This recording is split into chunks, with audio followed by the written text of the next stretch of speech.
Okay, we're live. Welcome to Footy Express, and we're very privileged to have Anwar Alexander, a SAFA ref, PSL ref. Correct me if I'm wrong, Anwar. Well, national panel referee. There's no PSL referees. Okay, so let's just explain that structure to us. You say national panel referees. Can you explain that structure to us, please? National, yeah, all referees that referee in the Premiership and the GIC, Tusky, all are contracted to SAFA National, and we referee there as SAFA, South African Football Association members, and so when you do get to referee in the Premiership or in the GAC, you are national panel referee. No referees belong to the PSL or to any of the other leagues. So when you do make it to referee in these elite panels, it should be known that you are national panel referee.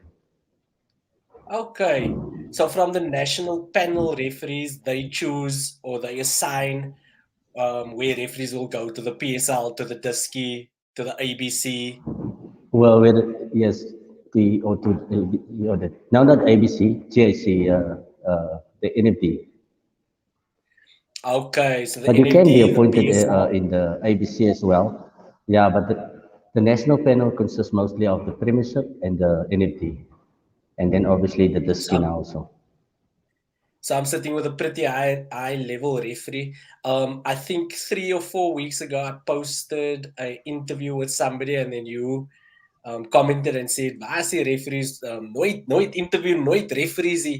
And somebody reminded me today that it's such an interesting um, sector, such an interesting field. Why refereeing for you? How did you get into it? How did you pursue it? And how do you find yourself in as a referee, as a national panel referee? Look, I was privileged to play enough football for a very long time, and I used to be the superstar and pay all my subs. The time when we still were paying subs at Yeah. our football clubs. Uh, I did all that I have to do with the club, and I always used to be never in the first 11. And then the coach will bring me on, and I will score, and then we go to the quarterfinal, and then he bench me again, then I score, and we go into the semi-final, and eventually he benched me in the final again, and 5 minutes left, we were 2-1 down. I came on and I scored, and I said to him, you know what? Football is not for me. I can't work this hard and never see the first 11 because trains that hard to always be a sub or something. So it was difficult for me. And then each club needed to have 10 referees at that time. And I said, okay, let's try this. And I started refereeing at Mitchell's Plain Football District. And I started to enjoy refereeing, and I got serious about it. And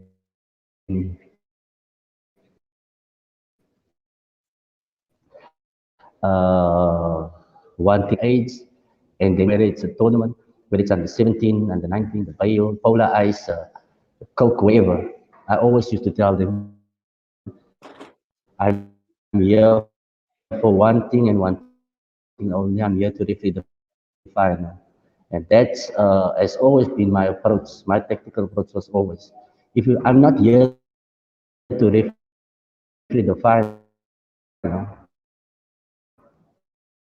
if I'm not here to referee the final, if I'm not here to be in the first 11, being in the second 11 is pointless. Being in a setup where you're miserable all the time. To refereeing was always the same.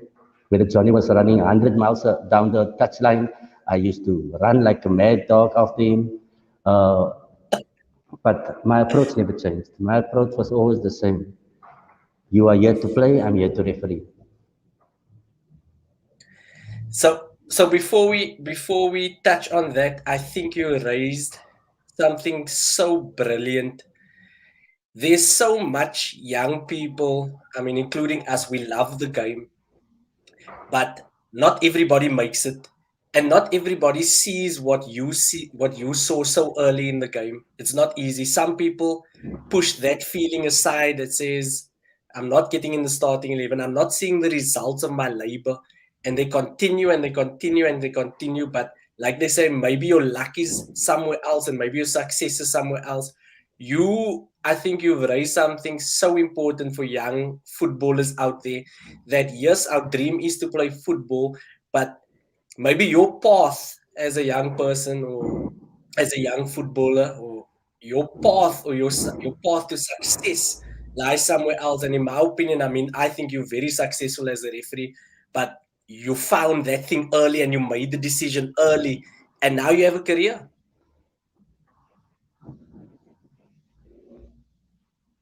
Yes, and to all the young footballers and young referees also, firstly, football refereeing is a limited time job. So you need to be educated, or you need to have a plan B and a plan C. So what I always tell footballers or referees in motivation for being professional, remember, not all of us are going to make it to professional. Not all of us. In a squad of 20, we might be lucky to send 3, 5, and we're very lucky we maybe send 10 out of the 20. But the other 10, they're not going to be so lucky. So here is where I say you can become a sport a scientist. You can be a physio. You can be one of these guys that do the video analysis. There's many other things in football that you can be to also be part of a professional setup. If you look at Rida has traveled the world, and he is a sports analyst, or he's a biokineticist, but he's part of tournaments, he's part of World Cup qualifiers, he's part of many football matches and stuff that we want to be part of. So if you don't succeed, you should look at other venues, because if you love football that much, there's always a space for you. There's some way that you can go to tap in, because you can become an instructor, you can become advisor. There's many footballers that there's these chaplains. There's lots of opportunities in football where you can touch in and be part of it, and don't need to lose enjoy the beautiful game. I mean, and that takes, I think that takes humility, because you have to sort of ask yourself the question, why am I involved in football? Is it um, is it to be seen? Is it so I can get the glory, or is it that I want to give back? And I guess that does take humility to choose a different path, to see a different path. And I mean, I believe only God can help us with something like that. Now, you raised something earlier. You said I'm here to referee. Now, I love I like your refereeing style. Your refereeing style is very unique. It's very straightforward. Tell us a bit more about it. You see, I was okay with being unpopular, because I didn't want to be popular, because I would have become a priest or sell ice cream or do anything of that sort where you want to be popular. I wanted to be a referee to apply the laws of the game. I wanted to be a referee because I'm there to judge on certain incidents. And many people didn't appreciate or love my approach, but I was one of that type of people. If you tell me, hey ref, why are you stopping the game? It would have been something so lovely for me. I would have just replied, because I'm the referee. Do you want me to write a fine, or do you want me to give a roadblock? That was my style, and that's how I reflect my game. I always had something to say. I was never the one to keep quiet. If you give it to me, I give it back to you. And after the 90 minutes, always forgotten. Be And friends. one thing about me, and you know, Johnny, even in Basco, even during Basco times, Even the Vasco players, if he doesn't behave, he gets sent off. He goes sit next to Carlos. You are here to play. mm, Nobody comes to see. They say they don't come to see the referee. You are correct. They're coming to watch football. They don't come to mm, watch the referee have to deal with you and your discipline mm, issues or whatever problems you have. Uh, no, and I was so yellow is yellow, red is red, penalty is penalty. And sometimes it's a shocking decision, sometimes it's a good decision, sometimes it's a brilliant decision. Sometimes you don't know how you got into that position to make that excellent call. Uh, mm. but it's all about luck, and it's also about your preparation for match, how you mentally psych yourself up. That time, if Vasco were playing, say for instance,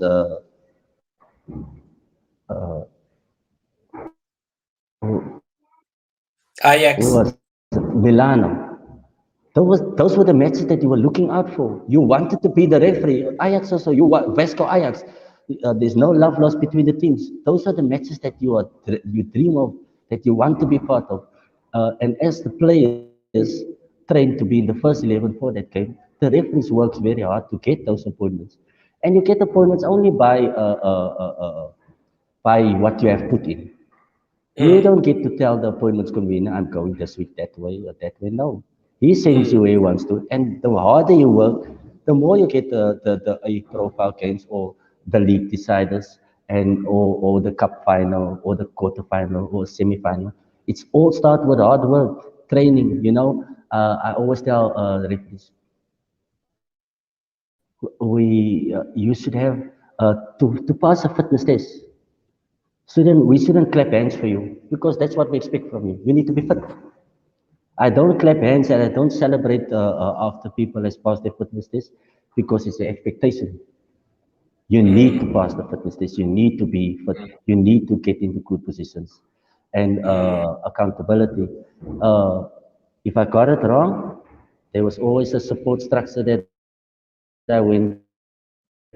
Look, this was the incident, and I can tell you this: the referee, he knows exactly what he's doing. He knows, and he goes back home and he goes works on it.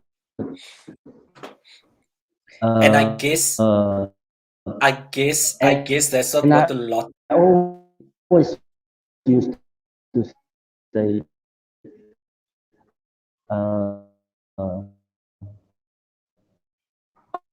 after 90 minutes is gone. The next thing I send you off.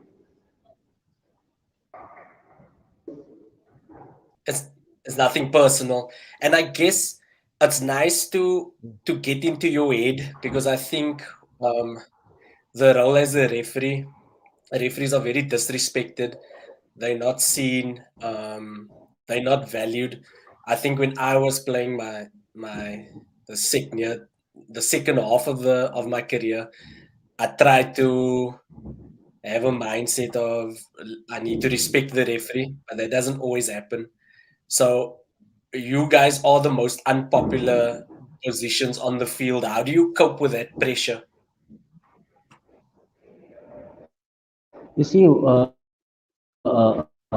we as referees, we go through vigorous training, where it is concentration, where it's tactical, where it's fitness.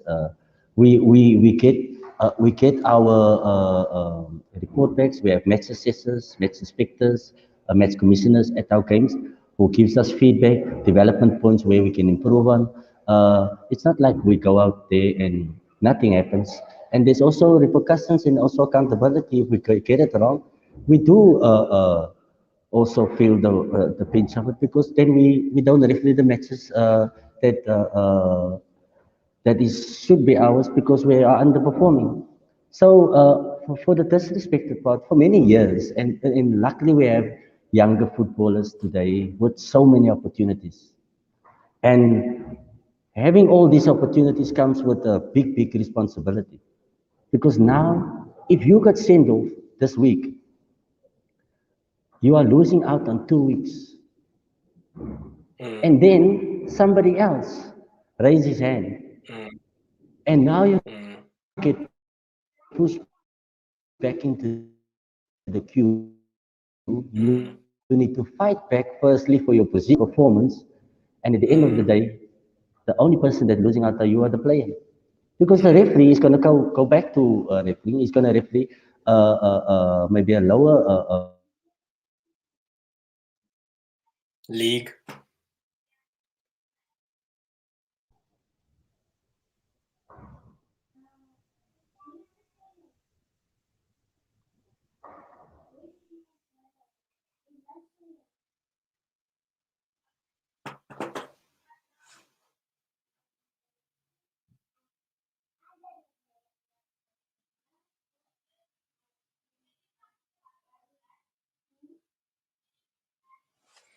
We just lost Anwar for a second.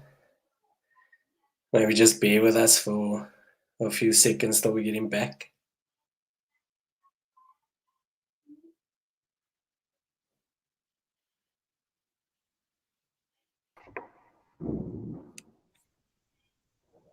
Anwar, you back? Sorry, we lost you for a second. yes, with that. Um, so I Yes. mean, it's so interesting. It's so interesting to hear. There's a whole background structure to refereeing that we don't know about. The accountability, the responsibility, the pressure that a referee faces about his position or his role. There's promotional requirements. There's possibility of demotion. So I mean, there's a lot of things behind the scenes that referees are having to cope with. You see, the reality is the referees are just like just like the footballers. If you don't perform, you don't get into the first 11. If you don't perform, you don't get to referee a quarterfinal, semi-final, or final matches. If you don't perform, you don't get nominated to go to CAF tournaments, FIFA tournaments, national tournaments.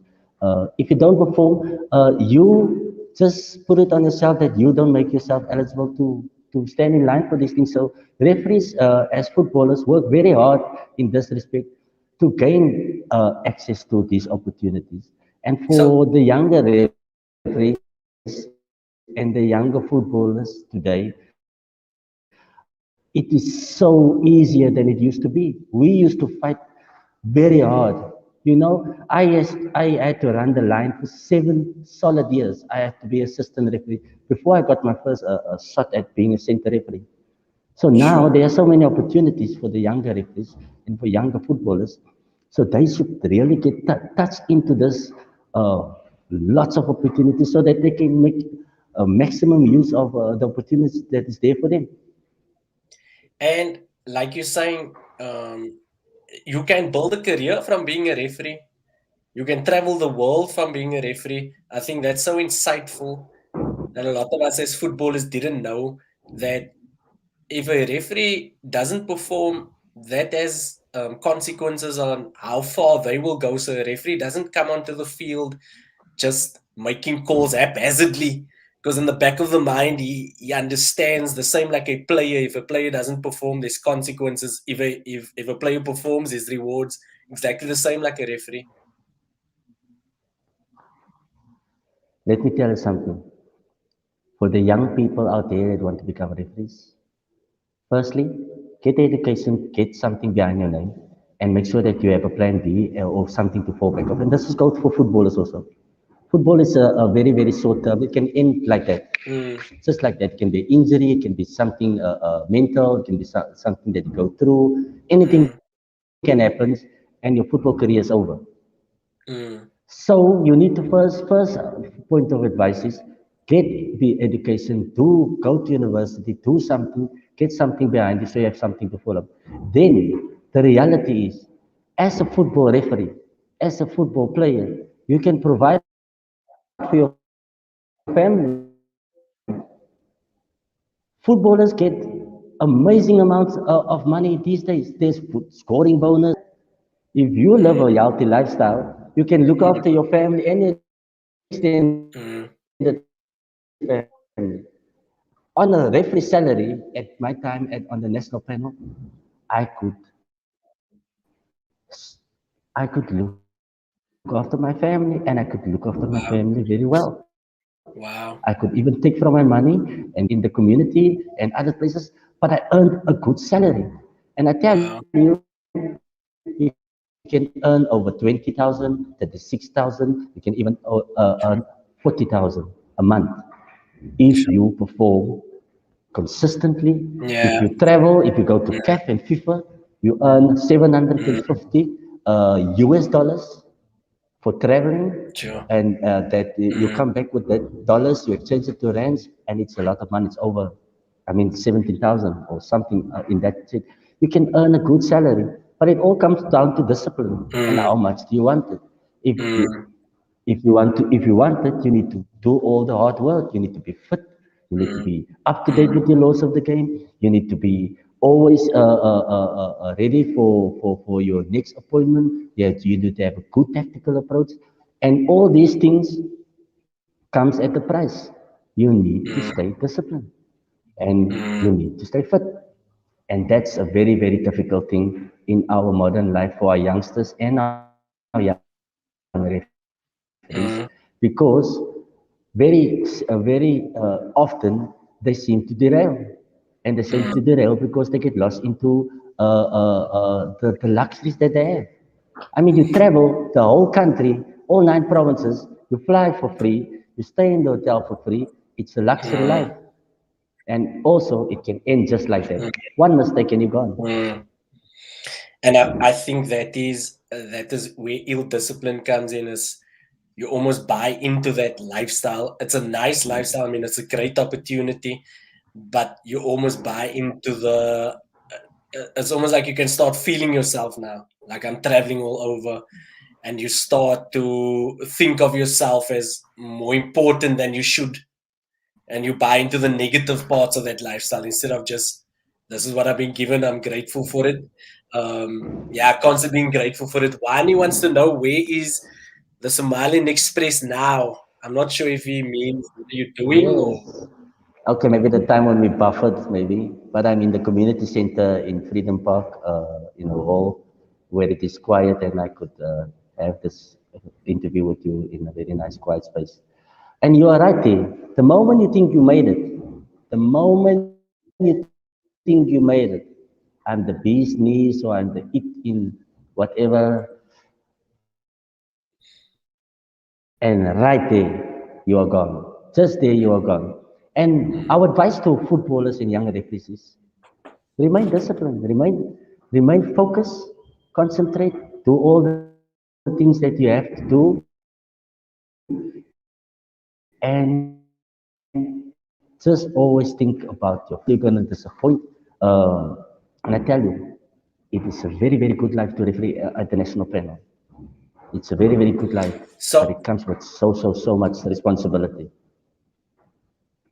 So I think what you're doing now. So you're giving back, and you're going to tell us now how you started to give back into the community and the influence that you have currently. I think that is part of remaining humble, because what football does, the football industry, and I'm including referees from what I'm hearing, is that it almost becomes just about you. You don't think about anybody else. You don't think about helping anybody else.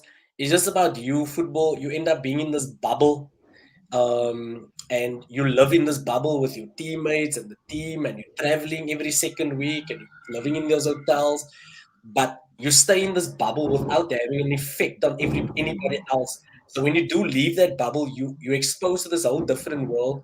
And I think what you're doing now helps you stay grounded. It helps you stay in touch with the community. Why did you start?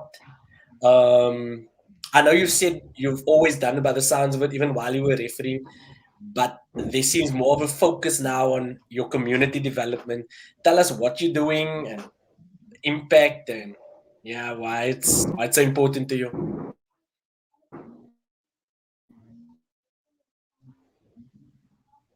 Look, it started over their fitness test and they are out for 6 weeks and then they only get retested.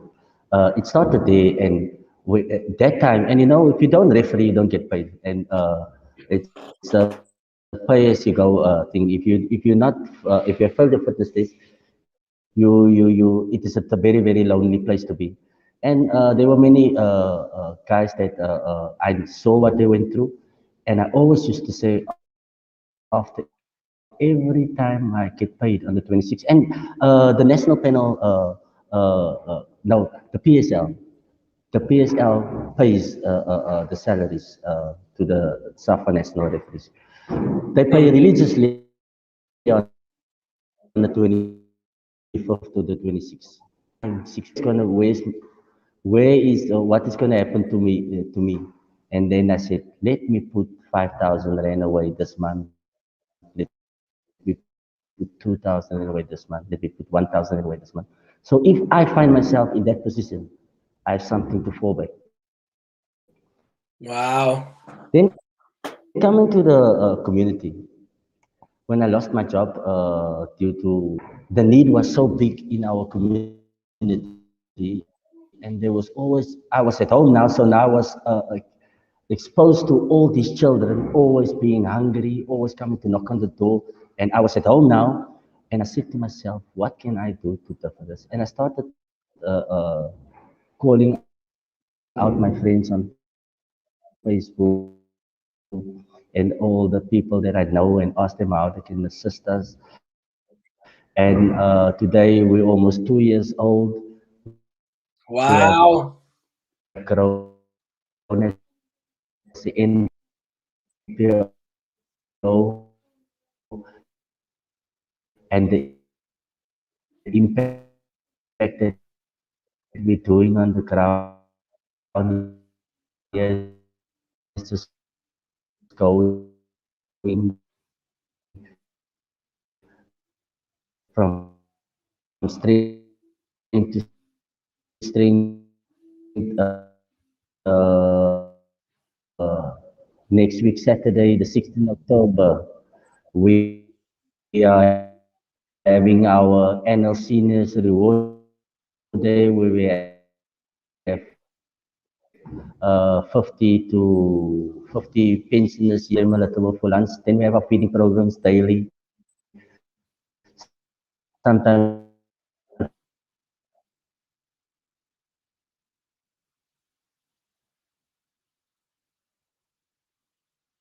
we feed 2 times a month, 2 times we close bees. Our job he doesn't have a plan for us. And now today, there was one night I said this in other interviews already. There was one night that me and my wife had to go sleep without anything to eat because there was just enough for our kids to eat. Sure. So the morning when you know a man is full of pride, nah? And I speak to all the men that are listening. Men are full of pride. Nah? They don't want to talk about the situation.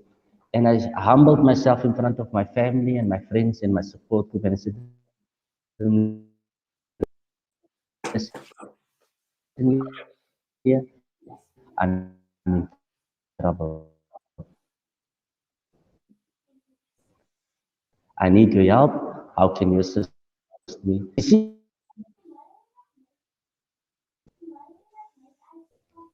Our decision that day was that we will never, yes, our decision that day was that we will never ever forget where we've gone, what we've gone through, and we will try to pay it forward. And this is what we are doing now. We're just paying forward the grace and the mercy that was bestowed on us, and each day is just a blessing after blessing. So one of my favorite rappers did that um, maybe 4 months ago. He did exactly what you did, and he went on Facebook and he said, and Instagram, and he said, "I need help. Um, I need, I need this specific thing. I have the creativity, but I don't have a partner that can push me forward." From that day, you could just see that guy going from strength to strength. So it's amazing to see how God is blessing you. Um, for the humility, I mean, that's a humbling experience. But I think it takes a man of strength to be that humble. It takes a man of great strength to. Yeah, to humble You yourself see, like that. footballers always used to think that the referees are human just as them. The referees are human Mm, just as footballers, and we experience all the difficulties that they experience. But we never complain to them. We never shift our problems to them. And no referee comes to the field to mess up again. No referee comes mm, to the field to spoil the game. No referee comes to mm, the game to be seen. And there's only one team on the field.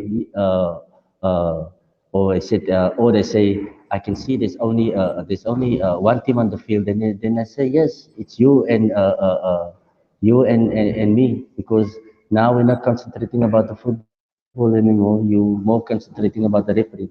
on And the I always referee. tell them, you will get substituted in the next 10 minutes. Yeah, that was always my chirp with them. You will get be substituted in the next 10 minutes, but I will finish the game. And lo and And behold, he then gets you substituted, get and I some. tell him, I told you you're going to get substituted, and I'm going to finish the game. Now, how was that for you? And that was my approach. Always my approach. I always used to just, and it worked for me. It might not work for anybody else, but Yeah. it always worked for me. And I would like to Mm, say, just watch now. I'm mm, going to talk to you for the next 10 minutes consistently.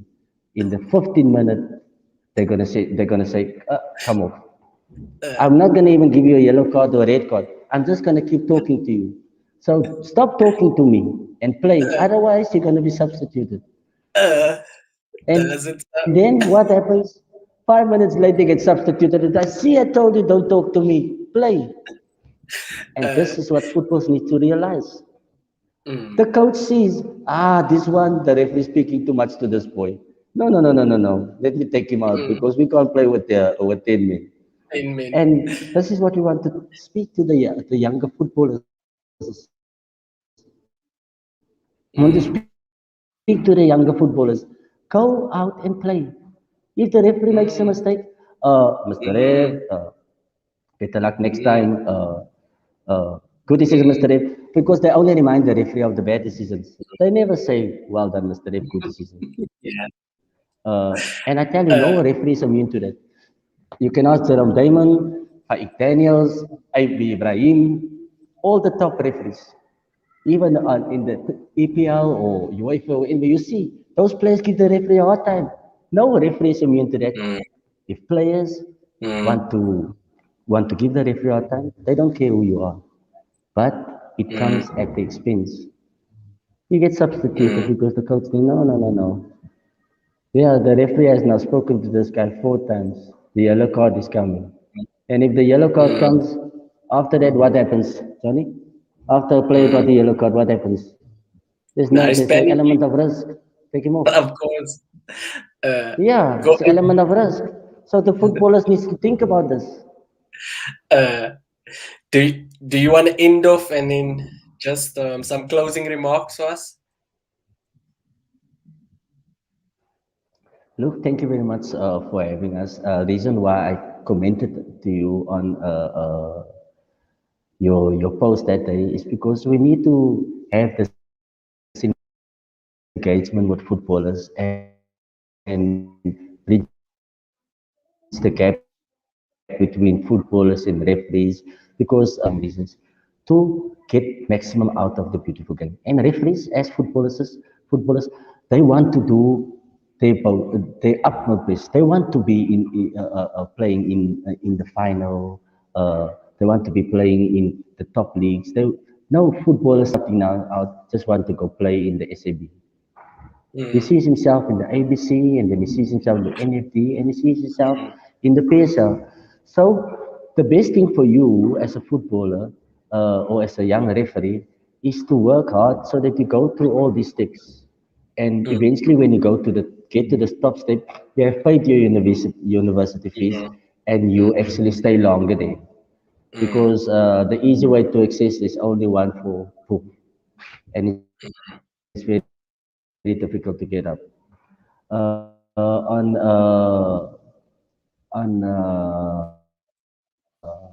When it comes to the community involvement, look, we have been trying the best of our ability, and we want to just say people need to continue to support our journey.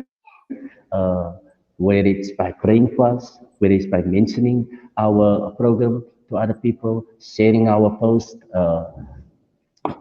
We don't always need to have monetary or dry goods or any resources sent to us.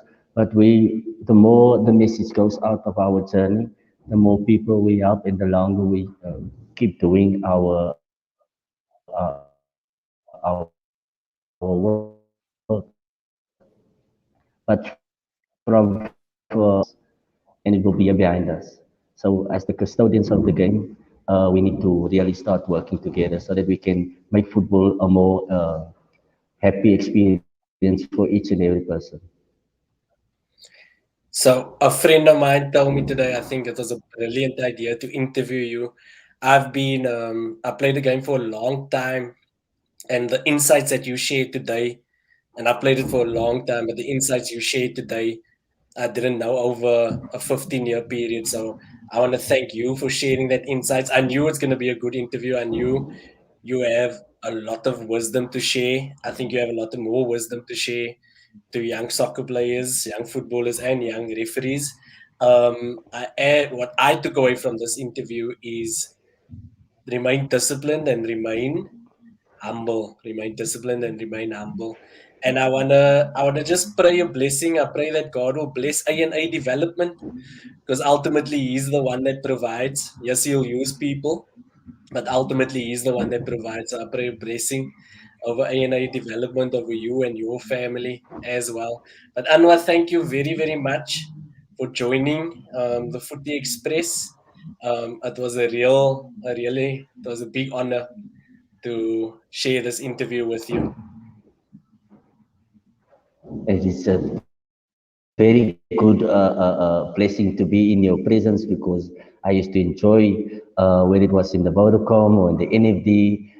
It always gave me such pleasure referring for you because there was always those one guy that you know that's gonna say thank you, Mr. If, have a good game, and referees love for that. Referees love for that. They want players to tell them, Mr. If, have a good game, all the best. Mm, mm. That makes him want to perform at his utmost best. So, Even better. for Mm. advice, the last little bit advice for footballers, uh, if the referee sees or hears, Mr. FC Cape Town's boss, he used to always say, God bless, we have the best referees today. Whether he meant it or not, but you have that great feeling if you go into the Of cloakroom and you course. come out and you say, today is going to be a good game. And we pray for that footballers Mm, start understanding that the referee is part of the game, is a human as them. mm, And we love for these mm, things where we work hand in hand together. Because the beautiful game is a game of emotions. So we're going to get on the wrong side of the emotions of each other yeah. at some Yeah. time. But it always used to be at the end of the game. At the end Mm, of the 90 minutes, it should be forgotten. mm. No, thank you. Kawhi. We'll chat soon. So, thank you very, Johnny.